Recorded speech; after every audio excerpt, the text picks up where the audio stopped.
So often, we find ourselves focused on the negatives of any situation, like complaining about traffic or that the grocery store was out of our favorite brand of peanut butter. Now, those are clearly frivolous complaints, and in the big scheme of things, not having your favorite peanut butter isn't that important. But sometimes life really is difficult to manage. It could be because of illness, conflict, financial distress, or even an unexpected change in life. In these times, we can be angry and frustrated with God and complain about the situation.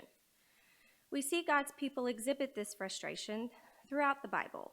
Probably most notably is the Israelites when God led them from Egypt to the Promised Land. Now, if you've never read the story, God prepared the people through Moses by giving him a list of instructions for their journey, a list of protocols and procedures, if you will. After giving the list of instructions, he also gives Moses a blessing to be delivered to the people.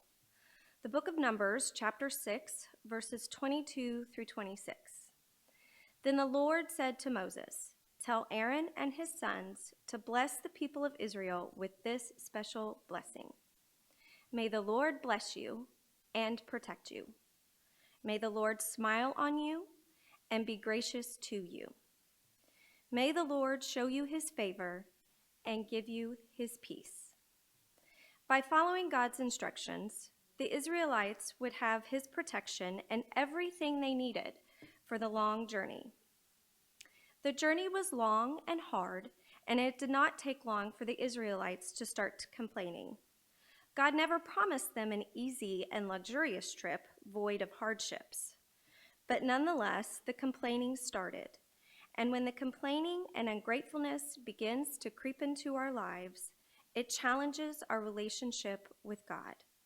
It replaces our ability to look past the discomfort or pain and see all the good that God has done for us.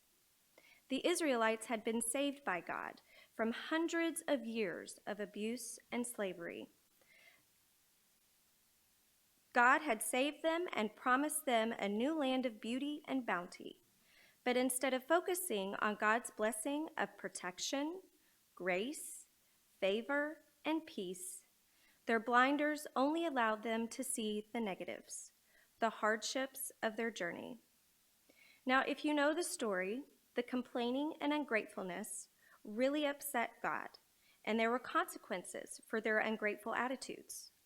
Instead of God taking them into the Promised Land, he made them wait another 40 years in the wilderness. You see, when our hearts are not focused on what they should be, it can mean we are not ready to receive the blessings that God has waiting for us. Sometimes God makes us wait and grow and align ourselves where we should be with him. I know it can be especially hard to not focus on the negative. I too have been an Israelite, forgetting to see the blessing, protection, grace, and peace that God has given me in every circumstance, and only seeing the hardship. It is more often than I would like to admit. The world around us seems to gravitate to the negative, focusing on what is lost or even what never was. It takes an intentionality to shift that perspective and approach even the most difficult of situations from an attitude of gratefulness. I wish I could say I've perfected this skill, but I still am a work in progress. As I consider the Israelites' relationship with God and their ungratefulness and compare it to my own ungratefulness in my life, I think about how I actually have something that they didn't. I have the salvation of Jesus dying on the cross to redeem me of my sins, including ungratefulness. I realize that I take for granted this amazing gift. God knew that people are a work in progress. All of us are a work in progress. It is through Jesus' sacrifice of dying on the cross that assures me, even in my ingratitude, that God is always in relationship with me, redeeming me of my sins. I am so grateful for this gift, and I don't want to take it for granted. The sacrifice that was made so that an imperfect me could be in a perfect relationship with God. This Lenten season, I encourage you to live into Thessalonians chapter 5, verse 18. Be thankful in all circumstances, for this is God's will for you who belong to Christ Jesus.